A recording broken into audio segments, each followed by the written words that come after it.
আল্লাহ এমন একজনকে পাঠাচ্ছেন যাকে দিয়ে সারা পৃথিবী সংস্কার করবেন। তোনার শিকার জন্য কিছু অভিভাবকের দরকার তো আছে, সবাই জানে অভিভাবক লাগবে। কিন্তু নবীর বেলায় আল্লাহ কি করলেন? নবীকে পাঠানোর আগে একজন অভিভাবক বাবা ওনাকে নিয়ে গেলেন, কিছুদিন পরে মাকেও নিয়ে গেলেন, কিছুদিন পরে দাদাকেও নিয়ে গেলেন। নবী যে পরিবেশে বড় হচ্ছে সেখানে কোনো ভালো মাদ্রাসা বলেন না, ভালো স্কুল, সেখানে আদব শিখানোর মতো এমন কোনো শিক্ষক, যেখানে ভদ্রতা শিখানোর মতো কেউ, যারা শিখাতো আল্লাহ তাদেরকে নিয়ে গেছেন। তাহলে নবীকে একটা বাচ্চাকে শিখানোর জন্য যেরকম অভিভাবক দরকার, নবী সেই অভিভাবক পায়। অভিভাবক ছাড়া নবী এমন ভাবে তৈরি হয়েছেন যে সারা পৃথিবীকে শিক্ষক হয়ে নবী নিজেই শিখাইয়েছেন। ব্যাসটা একটু বুঝবেন। আমরা শিখে শিখাই। হুজুর আমাকে শিক্ষা দিয়েছেন, দোয়া করেছেন, এবার আমি একজনকে শিক্ষা দিচ্ছি, এটা আলিফ, এটা বা, এটা তা।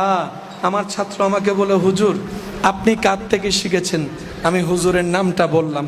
হুজুর জিজ্ঞেস করলাম হুজুরকে, হুজুর আপনি এটা আলিফ আপনাকে কে শিখালো?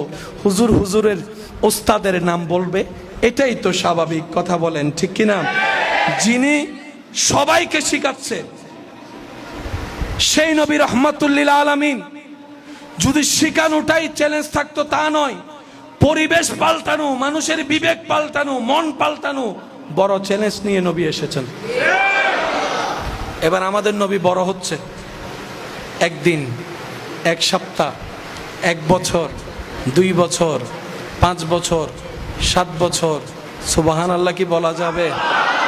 10 বছর, 12 বছর, ব্যবসার কাজে এখন চলে গেলেন অন্য জায়গায়, সেখানে লম্বা ঘটনা সবারই জানা। এরপরে বড় হচ্ছেন 15, 16, 20, 22, 24, 26, 28, 30, 35। নবী বড় হচ্ছেন, হাজারো মৃত্যুকের মাঝখানে নবীকে মিথ্যা স্পর্শ করতে পারে নাই।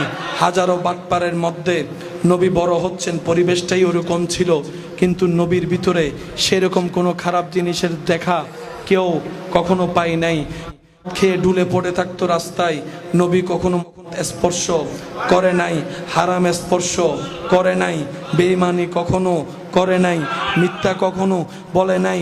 নবী অভিভাবক ছাড়া